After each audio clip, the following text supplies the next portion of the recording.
আমার আল্লাহ বলেন, হে পৃথিবীর মানুষ, হে আমার বান্দারা, তোমরা দুনিয়ার মধ্যে গিয়েছো, আমি তোমাদেরকে দুনিয়ার মধ্যে পাঠাইলাম। পাঠাইবার পরে আমি জানি তোমরা অনেক অন্যায় পথে যাবে, অনেক কাজ করবে, যে কাজগুলোর মধ্যে তোমাদের গুনাহ হয়ে যাবে।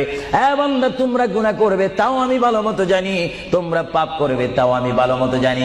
বান্দারে, পাপ করার পরে, গুনাহ করার পরে একাই কি মসজিদের মধ্যে তোমরা কেঁদেছো, রব্বানা যালামনা, বলেন রব্বানা যালামনা আনফুসানা ওয়া ইল্লাম তাগফির লানা ওয়া তুরহামনা লানাকুনান্না মিনাল খাসিরিন বলে বলে মসজিদে কেঁদেছো, আসরের নামাজ পড়ে কেঁদেছো, যোহরের নামাজ পড়ে কেঁদেছো, মাগরিবের পড়ে কেঁদেছো, এশার নামাজ পড়ে কেঁদেছো।